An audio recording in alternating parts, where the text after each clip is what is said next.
Ассалаумағалейкум, қазақ осы деген. Бірақ біріншіден сіздерге бір сұрағым бар. Төмендегі комментарийға жауап берсеңіздер. Сіздер мен айтқанды бәрін тыңдайсыздар ма?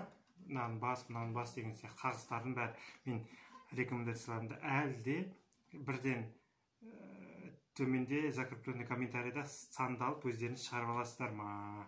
Соны білгім келеді. Өйткені көп адам байқағаным, мен тек астындағы санды ала салып, мен айтқан рекомендациямды үйренбегеннен кейін, бір түрлі шыққаннан кейін қайта хабарласып жатыр. В общем, бастайық. Қазақ осы деген. Лайк ұмытпаймыз басуды.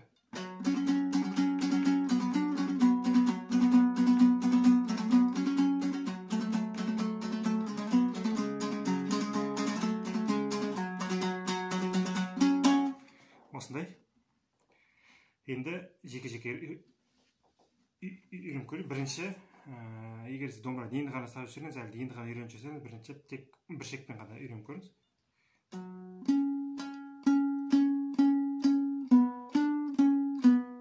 Сосын екінші жол.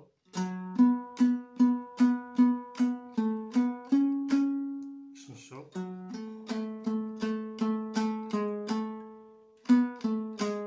Сосын домбыраны келтіріп аласыз, кейін енді екі шекке қосуға болады. Бұл жерде де ат сағатты бар. Қағаз керек емес. Бір әзірге оңай тәсілін үйретейін. Оңай тәсіл. Үсті бесті басып тұрасыз.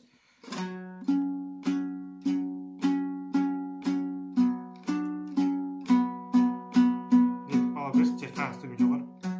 Екінші сөйлем. Үшінші сөйлем.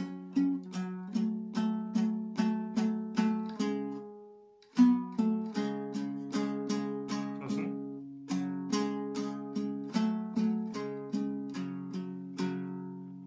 Деп алсаңыз болады.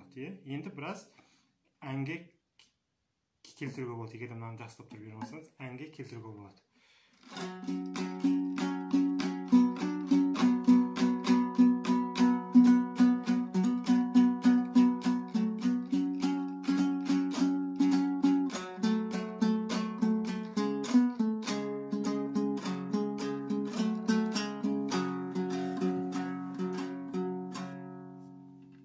Деп шығарғаннан кейін енді кәдімгі жылдам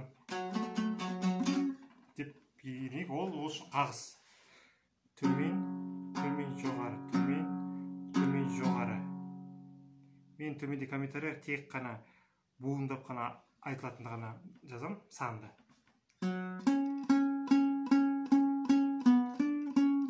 Деген сияқты. Сіз соны бір жаттап алыңыз, содан кейін мен қасыға айтамын, қалай ою керек екен. Бірінші төмен, төмен, жоғары, төмен, төмен, жоғары, төмен, төмен, жоғары, төмен, төмен, жоғары. Осы көп ойнамыз. Төмен, төмен, жоғары. Бұл бірі болады. Осыны 5-6 рет қайталап жүрсек, үзсіз.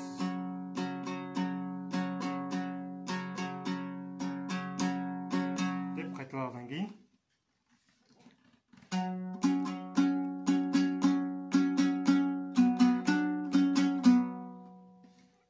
аспен етпеген үшін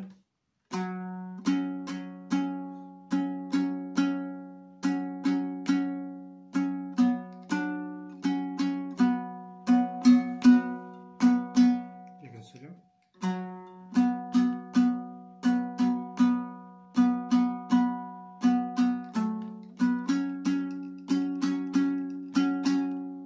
Үшіншісі.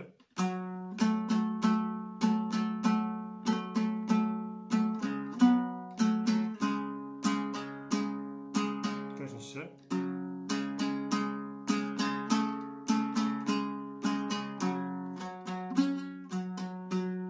Көріңіздер, мына қағыс кету керек.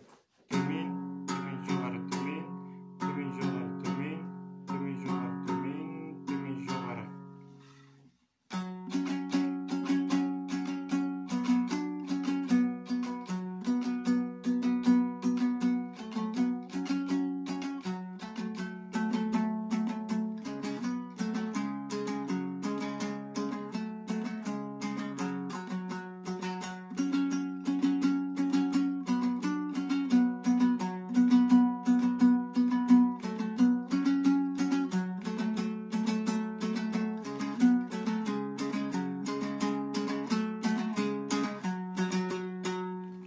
қойсаңыздар болады. Сөйтіп бүкіл терме бүкіл осы мақамда жүреді ғой. Қайталап бересіздер. Енді егер осы аяғына дейін көрсеңіздер, тыңдасаңыздар, сіздерге бір кішкентай бонусым бар. Мынаны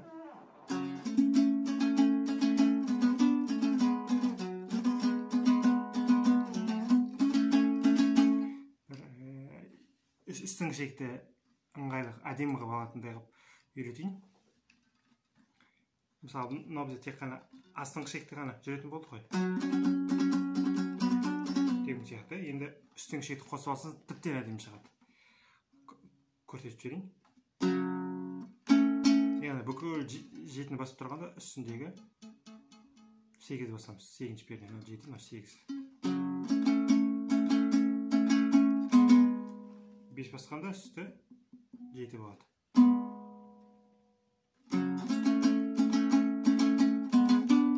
8 басқанда үсті 10 болады. Міне.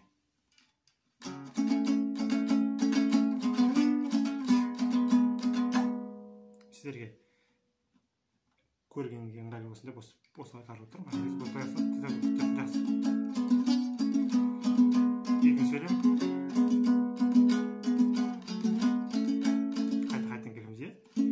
Үшінші сөйлем. Үшті басқанда үстің 5 басамыз. Мынамен. Қайсы бір ыңғайлы баса беріңіздер. Ол терме ән айтқанда ешқандай бір қатып қалған ережесі жоқ. Ол күй тартқанда өзінің бір ережелері бар, ал терме ән айтқанда ол қайсы ыңғайлы сонымен ала беруге болады. Үшінші сөйлем.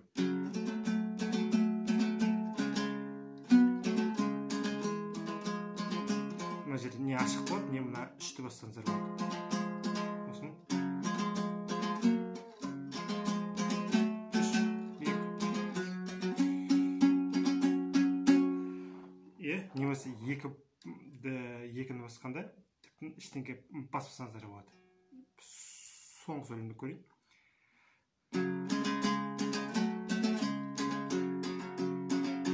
Енді осыны орнып берейін. Осы екінші вариантты. Үстіңгі ішекті қоса басқанда.